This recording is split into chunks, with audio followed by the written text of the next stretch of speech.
It occurred to me recently that despite doing all these videos and trying to answer all the questions that I assume are just out there, I haven't answered one of the most basic questions I'm asked, which is, hey Zach, if I do this with you, am I going to get approved? Now, in this case, the clients or the potential clients, the prospects are talking in regards to a consumer proposal. If I file a proposal, what are the chances it'll get approved? And it's a fair question. It makes me chuckle a little inside just because I've been doing this so long and I know the numbers that I think to myself, what are you worried about? But for someone facing this and staring down the barrel of the creditor gun, so to speak, it's quite intimidating. And these are also people who've been in loan mode for a very long time. They're used to applying and trying to get approved and trying to get more money and so forth. So it makes sense, and it's a very fair answer. So let me give you the hard numbers, or close to hard numbers, and then some qualitative in addition, because God forbid I should do a video that's less than 2 minutes. So I've been doing this for almost 11 years. In those 11 years, I've probably dealt with around 2,300 proposals. It's somewhere in there. I haven't checked my system. I can, and even then it's tough to tell because, I have to separate people who are gonna file and then decided not to and so forth. But I've done about 2,300 proposals. In that time, I have had, you ready? 3 failures. Okay, and by failures, I mean these are proposals that we just couldn't get through.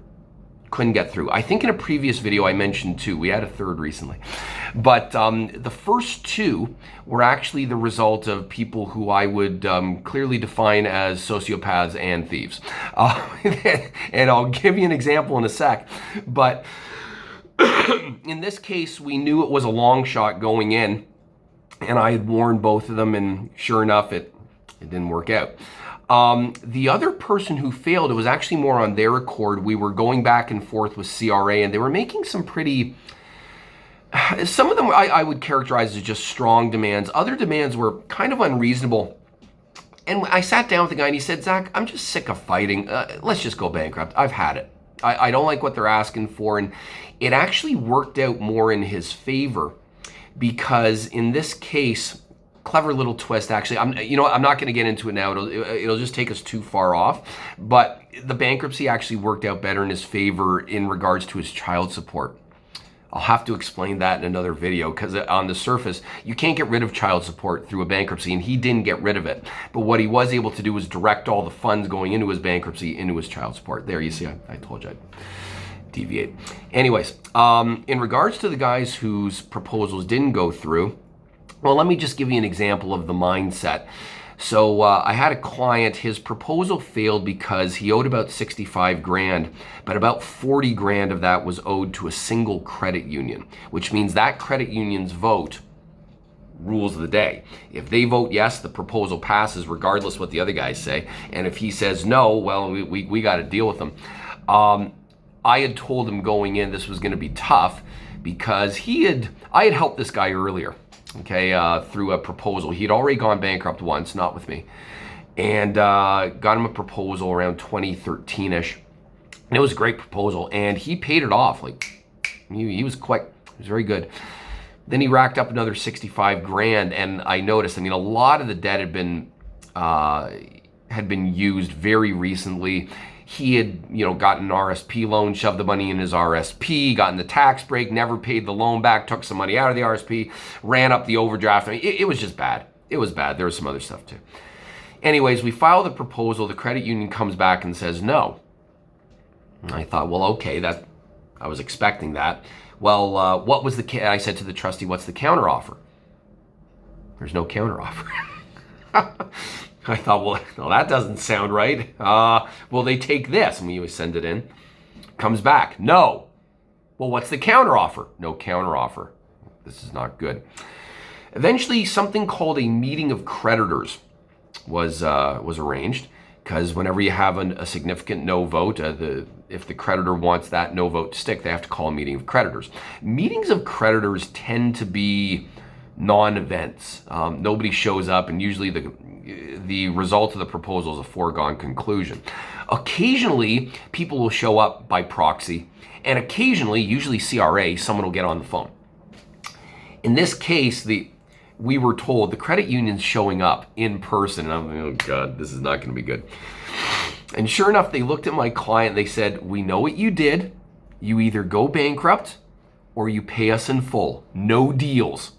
We're not cutting any deal for you. So he went bankrupt. Now, to give you a window into this guy's mindset, here's my favorite part. Afterwards, we're talking, and he said, God, what's wrong with these guys? Why wouldn't they take a deal? We made a fair deal. We even increased it. And I said, look, as we discussed, you did this, you did this, you did this, then you did that, and then you took the money. I rattled off about 7 things he did, and I swear to you, he didn't even hesitate. No hesitation. He looks at me and he goes, yeah, but it's their fault for giving me the money. Now, I looked at him and I said, you're half right. It's true, it is their fault for giving you the money, but you also took the money. So if you're half right, that's great, but it also means you're half wrong. Alrighty? So what's my point of telling you the story other than I think it's an amusing story? Proposals pass for the most part. They pass. The only question is, are they going to pass here, here, here, here, here, here, here, here? What are they? What will they? What's the figure? So I found over the years about 80%, probably a little more actually, it's probably closer to 85% of our proposals pass on the first passing. We make the offer, the proposal goes in, the votes come in, and we have either a unanimous or enough votes for the proposal to pass as is. It's about 80-85% of the time. About 15-20% of the time, we get a counteroffer that is, not only is the counter there, but we have to deal with it because the creditor or creditors making the counter are significant enough part of the vote that we have to deal with it. But we still get them through. Now, we have had, and I've lost count unfortunately, we have had somewhere between 40 and 50 proposals where we just couldn't get them through. You know, the creditor dug in their heels for whatever reason, and just, damn, we can't come to an agreement. And so what we did each time in those other 50 was we let the proposal die, and then we waited a little bit, and we refiled, and the proposal went through. So we don't give up. That's actually, that used to happen a lot with TD. There was a time where TD was, they were outsourcing, then they brought everything back in, then they outsourced again, and they had this strange period between 2014 and 2015 and 2019.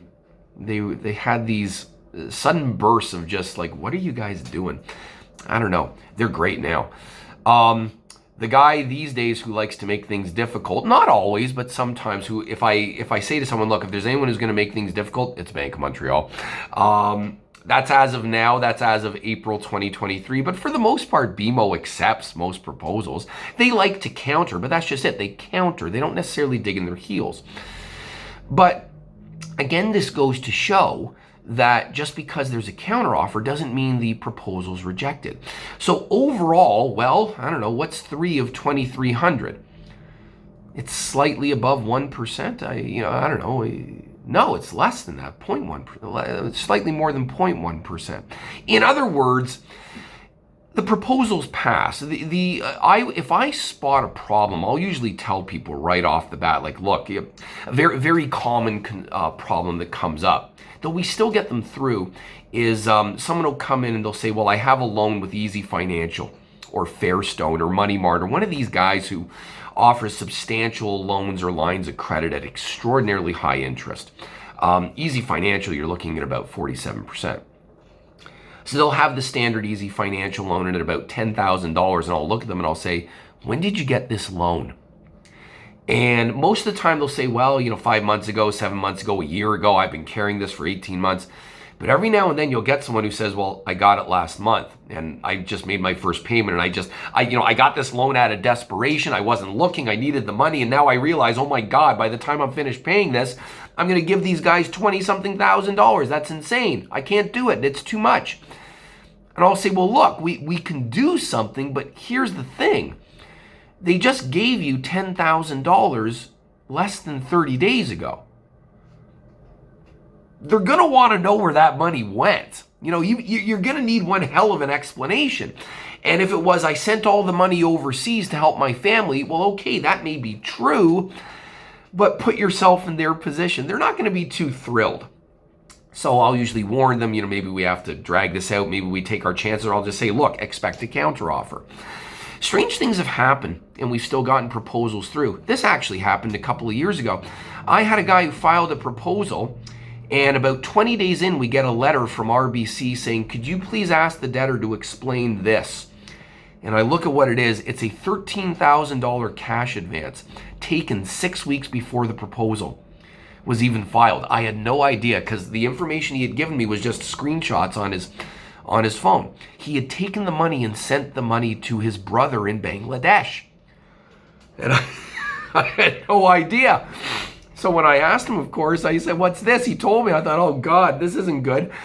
So he said, what do we do? And I said, what do? We tell them.